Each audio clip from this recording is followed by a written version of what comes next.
Merci Monsieur le Président, merci messieurs pour vos propos très, très clairs et très francs. Et merci aussi de venir parce que dans cette commission d'enquête, on parle beaucoup d'énergie et de science et parfois de manière assez abstraite.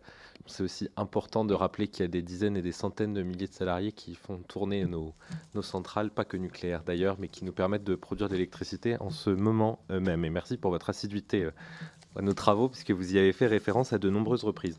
Je voudrais simplement revenir sur le dernier point que vous avez évoqué collectivement, parce que pour vous demander quel impact, à votre avis, le biais que vous décrivez, enfin que vous évoquez collectivement, enfin si certains veulent s'en démarquer, bien sûr, vous le ferez, mais le biais en faveur des ONG, en défaveur des organisations syndicales.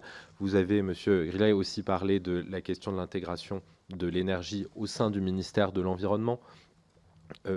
Concrètement, est-ce que vous pouvez nous décrire des moments qui sont, selon vous, un peu clés dans cette évolution, et puis l'impact que ça a pu avoir sur la capacité à se projeter, on en a beaucoup parlé avec les anciens responsables d'EDF, mais pas que, sur les compétences, sur la capacité à avoir une visibilité sur la filière. Est-ce que au sein du CNT ou dans d'autres organismes, au sein des discussions, il y a eu des questions sur l'effet falaise? Est-ce que le fait d'avoir un certain nombre d'ONG anti-nucléaires a fait que finalement on a repoussé au calendrier grec l'idée qu'au même moment on risquait d'avoir ou bien plus d'énergie produite à partir de centrales nucléaires, ou bien un besoin de maintenance et de réexamen décennaux très important, par exemple?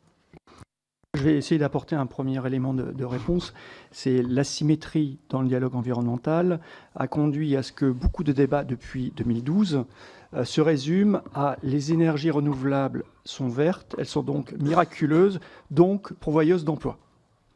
D'ailleurs, un des arguments de la LTECV de 2015, c'est création de 100 000 emplois en 3 ans, emplois verts. D'abord, on ne les a pas vus. Et quand nous disions, mais ces emplois, ils vont être où? Dans quel secteur? Avec quelle durée de vie? Quelle pérennité? Nous n'avions pas de réponse.